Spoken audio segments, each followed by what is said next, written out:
Bismillahirrahmanirrahim. My name is Javed and I am going to represent my PhD research work under the title Physical Properties of some Electrically Active Perovskite Oxides, and I have done this work under the supervision of Professor Dr. Javed Ahmad.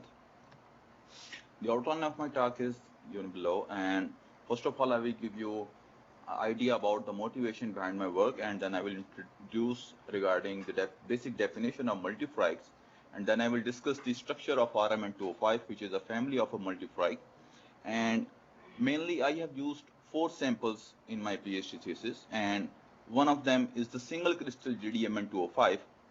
Regarding that sample, I have studied the dielectric, magnetic, and polarization measurements, and by combining all these measurements, I have completed a phase diagram known as Magnetoelectric phase diagram for this sample. And the rest of the 3 samples are GdMn205, DYMn205, and NdMn205, and these are the polycrystalline samples. And I have studied XRD dielectric magnetic measurements of these samples, and I have also produced the magnetoelectric phase diagram for these samples as well. The motivation is pretty much clear from the title as well. In my title, I have clearly mentioned that I have to study some physical properties of the electrically active materials. And electrically active materials means multifrac materials. Today, RMN205 family is known to be the best multifrac materials. And from that family, I have selected 3 categories, GD, DY, and ND. These are the 3 rare signs. And for GD, I have single crystal as well as polycrystal. And for DY and ND, I have used only polycrystal samples. Why I have chosen specifically these 3 types of samples is the reason in the articles. In the first article in 2013, GdMn205 has been claimed to have a maximum polarization up to the known multifracs. Even till today, GdMn205 is the one multifrac material that exhibits a maximum polarization that have ever been observed. And the other is DYMn205. In this sample, the maximum magnetodielectric response has been observed. And for NdMn205, it is recently reported that multifracity has exist or exhibit in NdMn205, which was previously supposed to be a non-multifrac material. So I have chosen these samples, and I have further explained their physical properties and explored the further fundamental physics underlying in these samples. So I will tell you as we go along the presentation what are my contribution in these 3 samples. Regarding multifracs are the material in which the magnetism as well as the ferroelectricity exist simultaneously. Where there are 2 types of multifracs. The type 1 is in which magnetoelectric coupling is weak. And the reason for this is that the ferroelectricity and the magnetism occurs at different temperatures. However, in type 2 multifracs, the magnetoelectric coupling is strong enough. And the reason is that magnetoelectricity as well as the ferroelectricity occurs at the same time at the same temperature. This causes a strong coupling between the ferroelectricity and ferromagnetic ordering. And the example of type 2 multifracs is RM205 family, which I am going to discuss now. So regarding the structure of RMN205, as you can see in the diagram, it's a structure known as the orthorhombic structure, and we have the rare earth ion as well as the oxygen ion with the green and red respectively. However, as far as the Mn is concerned, the Mn exists in a 2 valence state, the Mn3+ and Mn4+.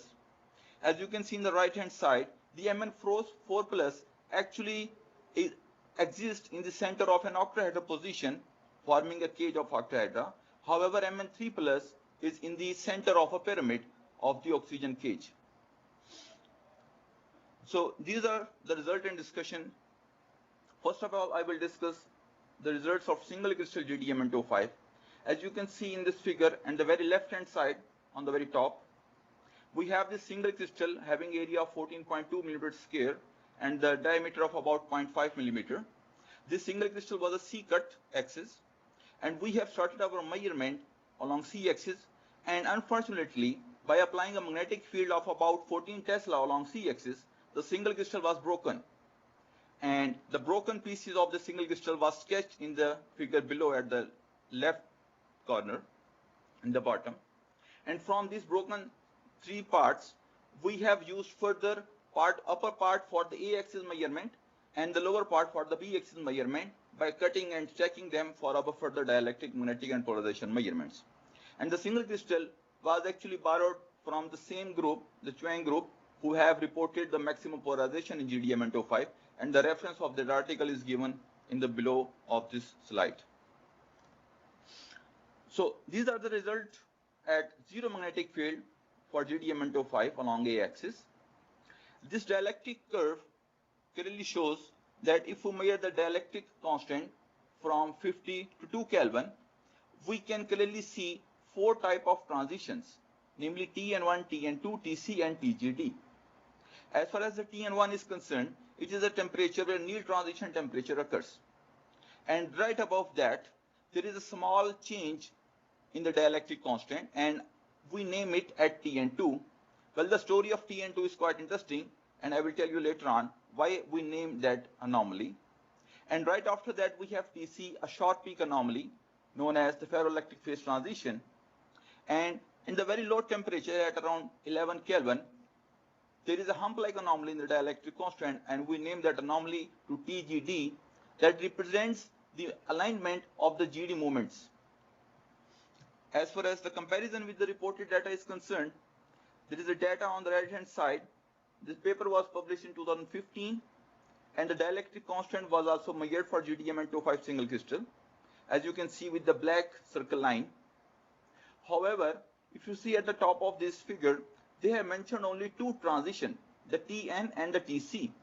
However, these transition has also been observed in our dielectric measurements with almost same temperature. However, they have ignored the existence of Tn2. And most importantly, they have marked a question mark at 11 Kelvin, and they said that we don't know what this anomaly is about. So we have clearly observed this anomaly and we name it Tgd, and further we will prove the existence of this Tgd as well as the importance of Tn2. So these are the results for the dielectric measurements for applying magnetic field along a axis up to 12 Tesla, and the three different graphs shows different axes, means E parallel A, B and C. As you can see that applying a magnetic field, the dielectric constant changes sharply. However, the change in this overall dielectric constant will be explained in the phase diagram. The point which I would like to focus here is this anomaly Tp in E parallel A, H parallel A, shown by the red arrow, where this Tp prime anomaly was observed at about 5 Tesla, and it was very sharp that we can't ignore it. However, this anomaly was not observed along E parallel C or E parallel B. So it was quite a questionable thing why it is appearing only at this specific temperature, at this specific axis and at this specific field. So we look into further and we reduce the step size of the magnetic field and we measure it in both heating and cooling, and we came to know that the heating as well as the cooling shows different curves. A different curve for heating and cooling represents the hysteresis phenomena, the existence of hysteresis at this specific anomaly. Well, the existence of this hysteresis effect shows that there is a first order transition in this sample at this specific magnetic field and this temperature. And from the literature, we just came to know that the similar existence have also been observed in TBMn205 and YBMn205. And the references are given below. And it was reported that there is a polarization flop from A axis to B or C axis. And we have also suggested this in our article as well as in our thesis, that the observation of this Tp prime anomaly is attributed to a possible polarization flop from A axis to B or C axis. And recently, about 2 months back, I have received an email from my fellows in Austria, and they have informed me with the news that they have experimentally observed this polarization flop. So our suggestion is confirmed now. So it's an experimental fact. So for further confirmation of the dielectric changes, to observe the phase transition, we sweep the magnetic field instead of temperature, and we fix the temperature instead of magnetic field to clearly observe and confirm the phase transition. As you can see from the graph, there are many phase transitions occurring in the graph. The change in the dielectric constant changes at specific temperature and specific fields. And for further confirmation of these transitions, we did the magnetic susceptibility measurements as well. As you can see in the red graph in the very bottom, we have shown an arrow with TGD. Well, the magnetic susceptibility curve shows a hump-like change at this temperature, which is attributed to the existence of TGD, which was previously been ignored. So we have clearly confirmed the existence of GD ordering. And we have also seen that if we increase the magnetic field up to 4 Tesla, this GD anomaly shifts itself to a low temperature at a point Tx1. And the most important thing that we have observed in this magnetic property, that at 5 Tesla, if you look at right above the Tc, you can see there are two arrows going up and down, and there is a hysteresis region in between. The solid line shows the heating measurements and the dotted line shows the cooling measurement. And we have this hysteresis phenomena in this specific region. Well, this is exactly the same region where we have observed this Tp prime. So it again confirms the existence of first order phase transition at this specific temperature at around 5 Tesla. It's again a confirmation that there is a polarization flop. Another important thing which I would like to address now, if you look at the inset with the blue solid line and the blue dotted line, it's written Tn1, Tn2 and Tc. Well, Tn1 is of course the Néel temperature, as I had mentioned earlier. And if you look at Tn2, there is a clear hysteresis phenomena occurring at Tn2, as well as this Tc. Well, Tc is also known as the ferroelectric phase transition, but the observation of the hysteresis at Tn2 is the confirmation of another ferroelectric transition. So we suggest that the ferroelectric transition does not occur at Tc, but rather it's already been occurred at Tn2, which was previously been ignored. So our suggestion have been put forward, and we made a complete phase diagram from our dielectric and magnetic measurements. In this phase diagram, as you can see that at Tn1, we have a transition from paramagnetic to incommensurate phase. And from that, we have Tn2 at around 31 K. And at this temperature, the yellow region started. This yellow region is attributed to the commensurate phase with the ferroelectric 1 phase. Well, the existence of this commensurate phase and the ferroelectric 1 phase occurs simultaneously at the same temperature, which is Tn2. That's why we name them as a multifracs, where magnetic and ferroelectricity order exist simultaneously. And right after that, we have this Tc anomaly, and this Tc anomaly occurs at around 29 Kelvin, and it changes another phase to known as Fe2 phase. Well, as far as the magnetic structure is concerned, the commensurate phase exists below Tn2, it never changes up to 2 Kelvin. However, the ferroelectric phase is concerned, we have seen 5 different phases, starting from Fe1, Fe2, 3, 4 and 5. What are the origin of these 5 different ferroelectric phases was a suggestion. We have suggested that the polarization will start at Tn2 and it keeps on increasing at Fe3 phase. The polarization will be increased due to the alignment of GD movements, and as we increase the magnetic field, the GD movements start shifting itself due to applied magnetic field, and they change their position, and as they reach to a boundary at about 5.5 Tesla, they shift itself to a 90-degree rotation and reaches to the ferroelectric 5 phase. And in ferroelectric 5 phase, the alignment of GD movements is anti-parallel, or let's say anti-ferromagnetic, which causes an increase in the polarization. It was our suggestion. So for the confirmation, we did the polarization measurements as well. As you can see in this polarization measurement, for E parallel A and E parallel C, we haven't observed any polarization.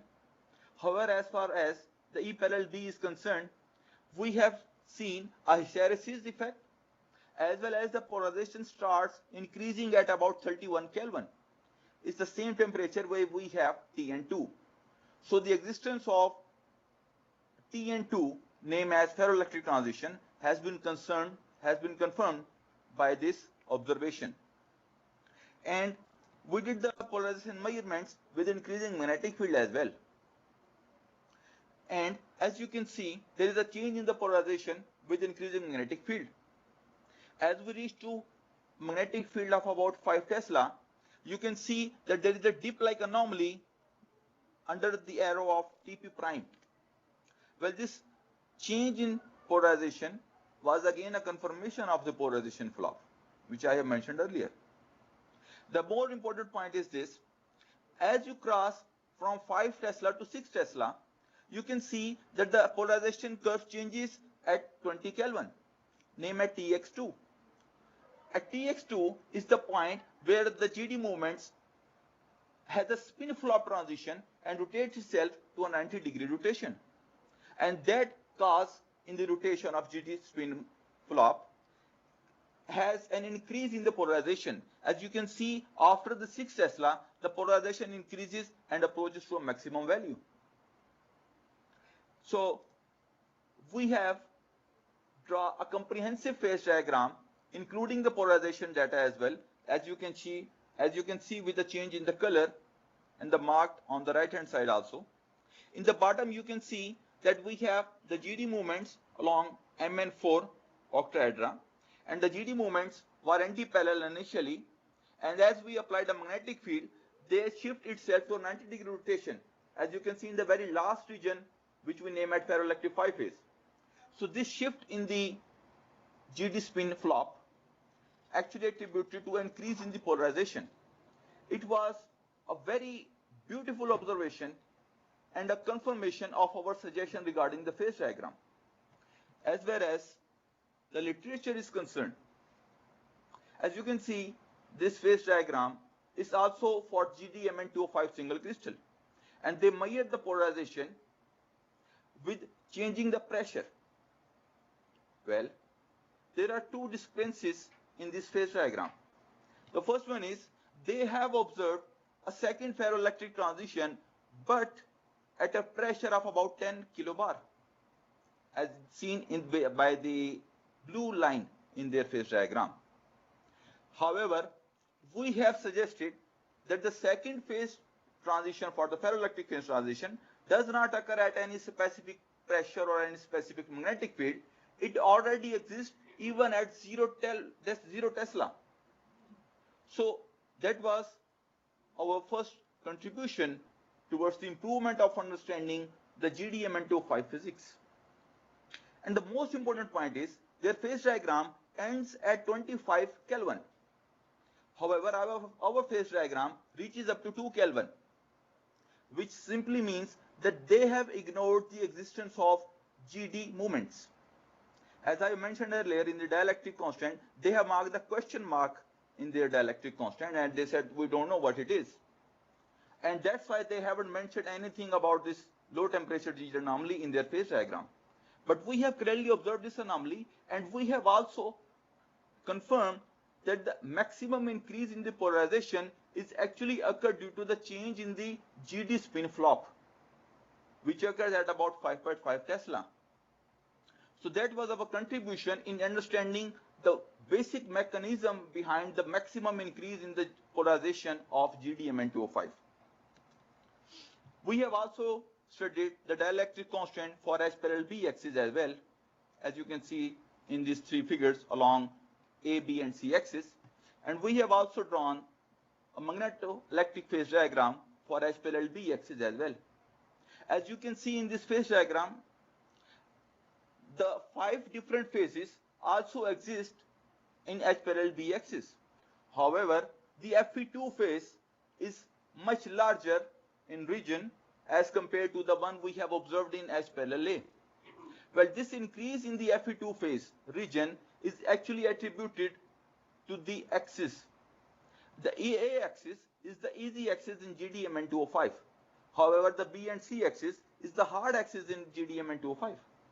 So when we apply the magnetic field, the GD movements transform itself at a rotation about 90 degree at a minimum magnetic field about 5.5 Tesla.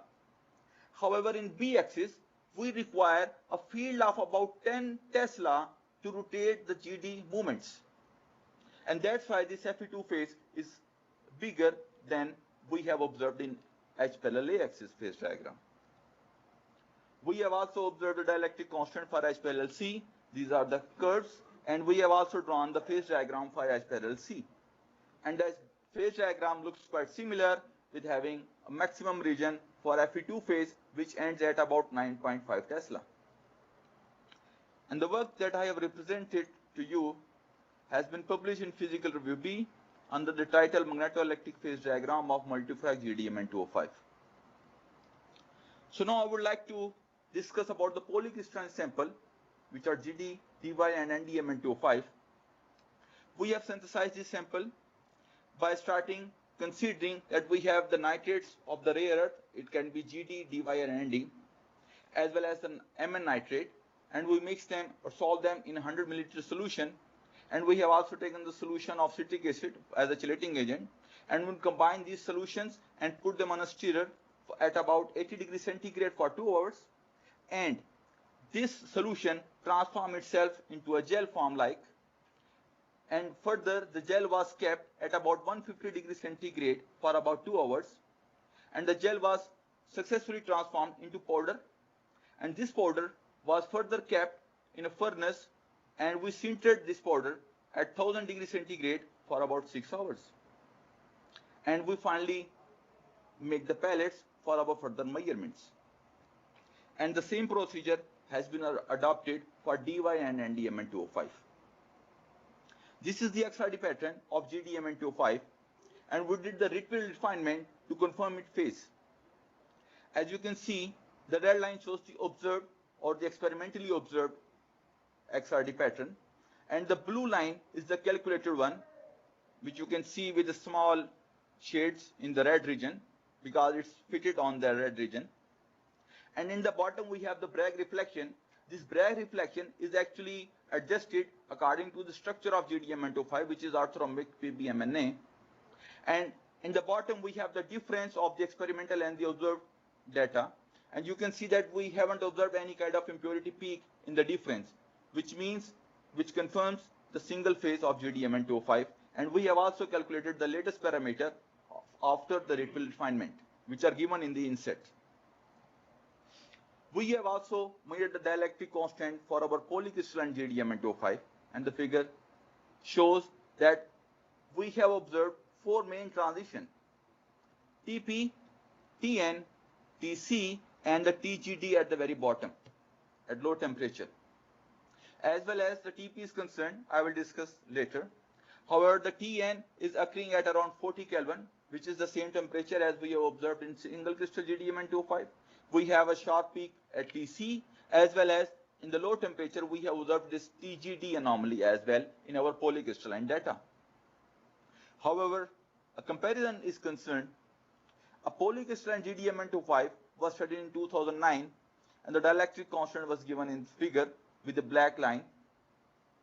And as you can see, they have clearly observed the ferroelectric Tc peak.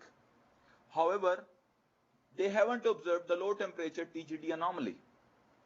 Well, we have clearly observed the Tgd anomaly in our polycrystalline data. Now, as far as the Tp is concerned, we have clearly observed a hump-like anomaly above the needle transition temperature.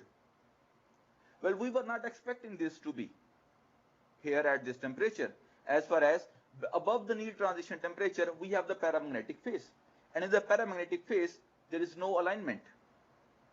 So we just initially think that this could be an artifact from the machine. We don't know, but we kept going on and measured our dielectric constant at even higher magnetic field, and we have observed that the low temperature Tgd anomaly shifts itself to a higher temperature at Tx, which is around 20 Kelvin, as well as the ferroelectric peak Tc have shown a slight change in their position with an increasing magnetic field.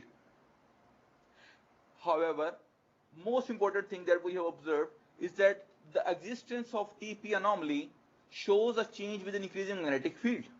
As you can see in the inset, that this TP anomaly shifted to a higher temperature with an increasing magnetic field. Well, the result was quite baffling to us, and we were not sure what it is.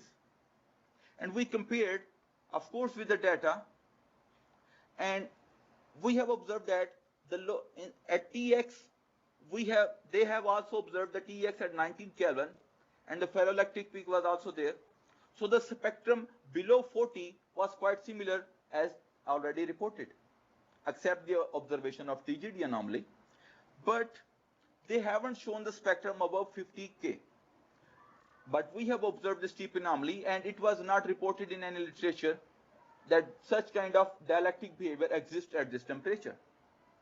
However, I came across the Raman spectroscopy, and the observation shows that on the right hand side you can see that it's the Raman spectroscopy for the low temperature for BIMN 205, and the black line shows the Neal transition for the BIMN 205.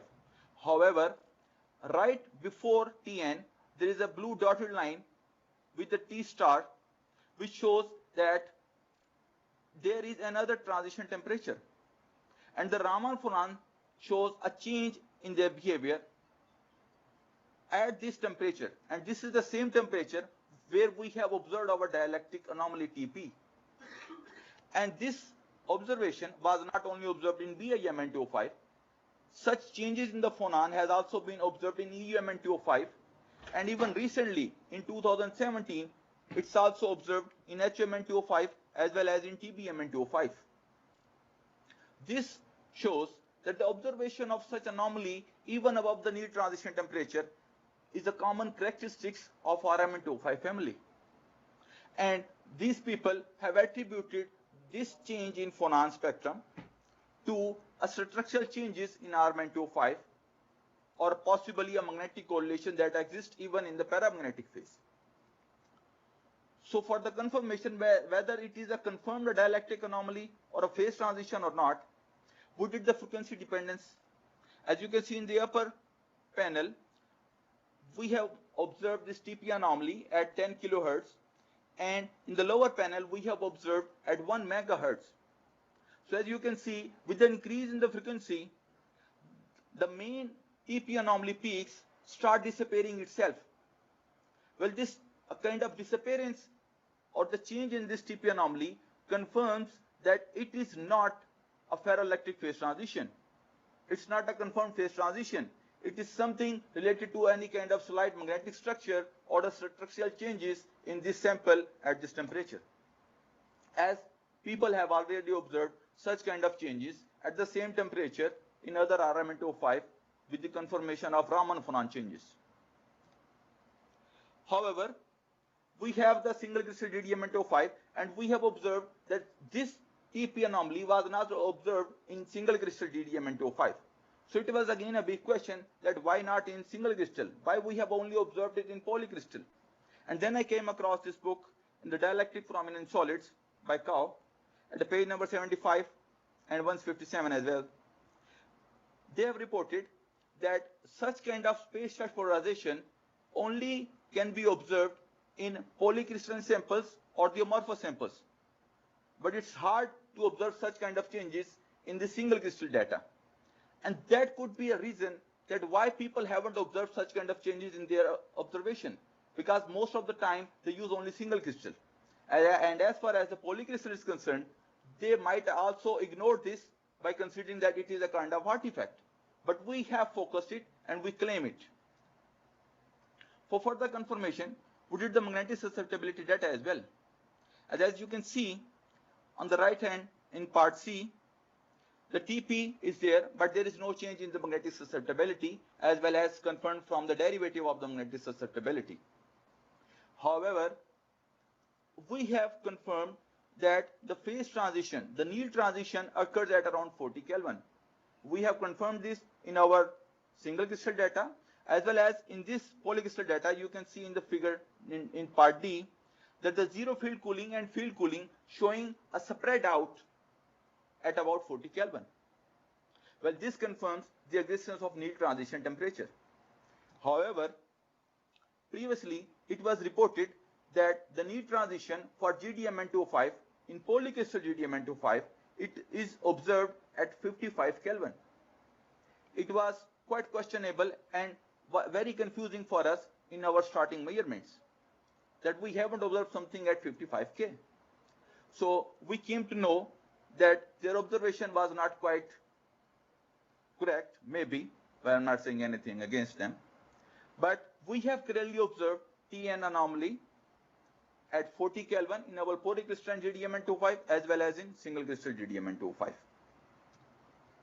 So we finally concluded our phase diagram, and we have observed that this phase diagram of polycrystal GdMn25 is quite comparable with the single crystal GdMn25, as you can see in the low temperature we have ferroelectric 2, 3 and 4 phases, and the transition from Fe3 to Fe4 actually confirms the existence of GD spin flop. So this work has been published in Physica B under the title Emergent Excitation in the Paramagnetic Phase of Geometrically Frustrated GdMn205. Here's the result of DYMN205. We have the XRD, we did the refill refinement, and we find it well fitted. We haven't observed any kind of impurity in it, and we have also calculated the latest parameters as well. And we have also calculated or measured the dielectric constant as well as the magnetic susceptibility, and they were quite comparable with the reported data. However, the TP anomaly was also observed in DYMN25 as well. And when we applied a higher magnetic field up to 10 Tesla, which you can clearly see in the right figure, that this TP anomaly is shifted to a higher temperature with increasing magnetic field. Was such kind of very intrinsic response cannot be ignored. And we just came to know further that whether it is a confirmed phase transition or not, we did further measurements with heating and cooling at a higher magnetic field from 11 Tesla to 14 Tesla. And as you can see, the red color shows the heating and the blue is the cooling measurement. And as you can see, the sharp peak shows a difference, a hysteresis representing a ferroelectric phase transition, as well as in the low temperature, the peak showing a hysteresis nature.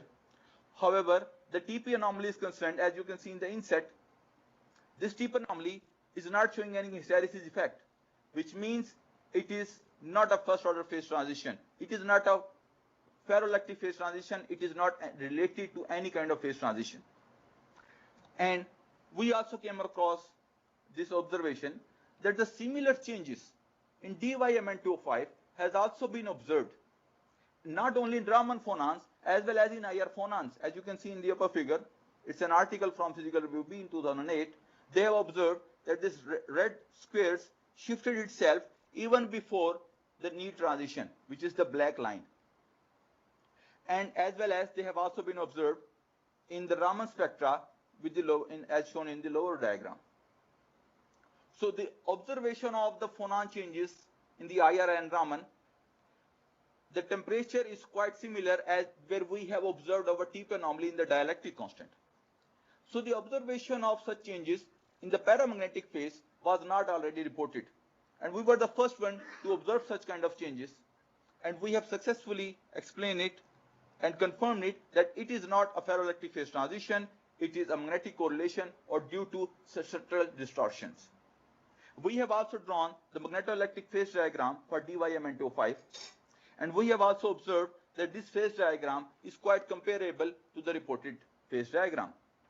And the phase changes they have observed is quite comparable to our phase changes, except the TP anomaly, which increases with temperature with magnetic field. And these results was published in Physica B under the title Evidence for Magnetic Correlation in the Paramagnetic Phase of DYMN205. The last sample was NdMn205. This is the XRD pattern, and again we did the refill refinement for it, and we find it the best fit. We calculated the latest parameter as well. We have also made the dielectric constant for NdMn205. As you can see, there are 4 main transitions in NdMn205, and the main transition is the low transition temperature T and D, which is also shown in the inset.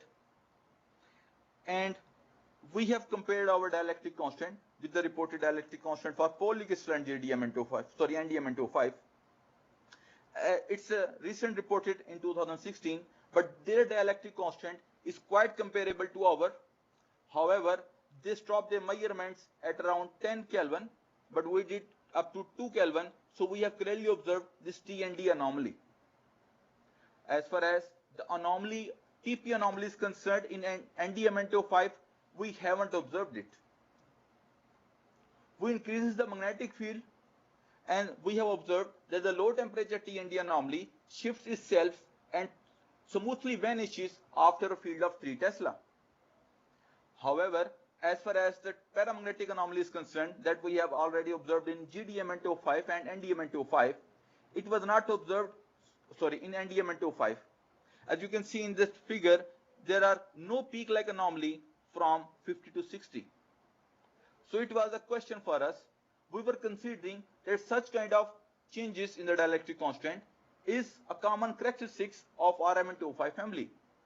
But when we observed this, it was quite questionable that why not we haven't observed this anomaly TP in NdMn205. And then we came to know that in a RMN205 family, there are 5 magnetic exchange interaction from J1 to J5, and from them J1 is the magnetic interaction which actually disturbed due to the change in the rarer sign. And as we are changing from GdDy and now we have talking about Nd, there is a change in the ionic radii of Nd and Gd and dy. As you can see that the Nd has an ionic radii of about 1.11 Armstrong, which is large as compared to the Gd and dy radius ionic radii.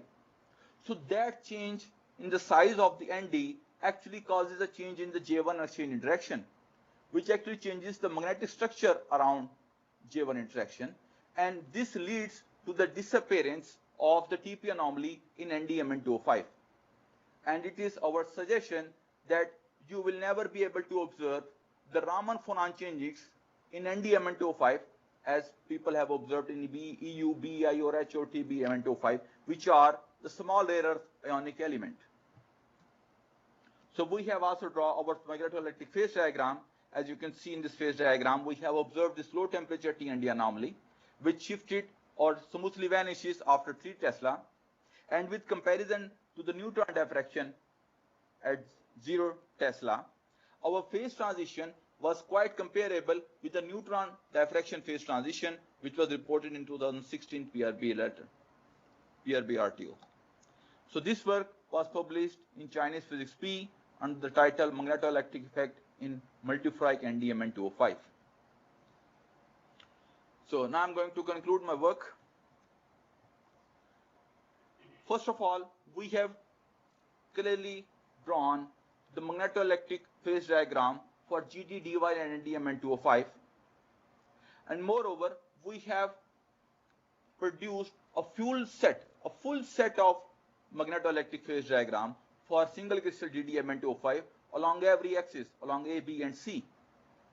And moreover, we have observed an unprecedented dielectric anomaly in GdMn205 and DYMN205, and we have also observed that the absence of TP anomaly in NdMn205 has been attributed to the exchange J1 interaction, which is changes due to the change in the ionic radii of Nd.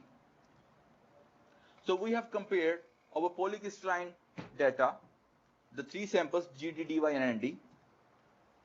Well, as far as the comparison is concerned, our measurements confirmed or in line with the reported data from magnetic specific heat or the polarization measurement. We have clearly observed the TP anomaly in Gd and Dy, but not in NdMn205.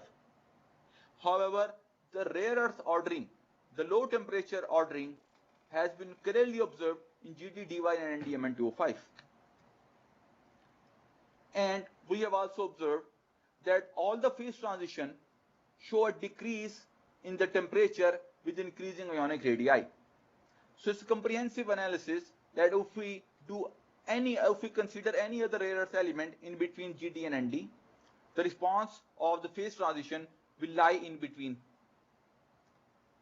We have also compared our single crystal and polycrystal GdMn205 data, and we have observed that in single crystal we haven't observed the TP anomaly, which was clearly observed in polycrystalline data around temperature 48 to 58 Kelvin. In single crystal, we have clearly observed two transitions, two ferroelectric transition, Tn2 and Tc. However, in polycrystal, we have observed only one ferroelectric transition, Tc, at around 33 K. Well, the reason is this, that in polycrystal, we have a mixed axis response. And this Tn2 and Tc are quite close to each other, that might not be able to observe in a polycrystalline data. So this could be a reason. Moreover, we have observed a peak in dielectric constant at 5 Tesla, and we have attributed this peak to a possible polarization flop from A to B or C axis. But we haven't observed such kind of changes in our polycrystalline GdMn205, of course because of the axis response. We have observed that in single crystal, the GD spin flop occurs at 5.5 Tesla for H parallel A, 10 Tesla around H parallel B, and 9.5 Tesla along H parallel C. However, the GD spin flop has occurred at 9.5 Tesla in polycrystal GdMn205, and if we take the average of the single crystal transitions, you will ultimately reach to 9.5 Tesla, so it's quite comparable. And we have observed the magnetoelectric phase diagram for single crystal as well as polycrystal, and we have observed that the fundamental mechanism is quite same in both phase diagram. So as a future work, our suggestion was to observe a polarization flop from A to B or C axis at 4.9 to 5.7 Tesla, which is confirmed now, and the work is still in progress. And our other suggestion is the observation Raman and IR phonons at around 50 to 60 Kelvin in the complete RMN205 series, which is still having a huge amount of gap in observation. People haven't observed such kind of changes for all rare earths. Moreover, the observation of electromagnons in GdMn205 should be addressed, because we have observed a sharp changes in the dielectric constant, which giving us a hint about the existence of electromagnons in GdMn205, which have already been observed in YMN205 and TBMN205. Moreover, the observation of the paramagnetic anomaly should be observed in remaining RMN205 only for the small rare earth ionic radii. So I am very thankful to my supervisor, Professor Dr. Javed Ahmad, who helped me and guided me and really make me a person who I actually want to become. And I'm also thankful to all the faculty members who cooperated me and guided me at every point wherever I needed. And I'm also thankful to HEC, who gave a scholarship to me, and I went to abroad to Austria, and I have worked under the supervision of Professor Dr. Andrei Permanov. And I'm also thankful to Professor Andrei Permanov and his all group members who helped me and facilitate me in using their experimental facilities. And I'm also thankful to my family members. Without their support, this thesis wouldn't exist. So I have shown you the glimpse of the 4 articles that I have published from my thesis, and other than that I have 12 articles published and 5 are submitted. Thanks for your attention. Thank you very much.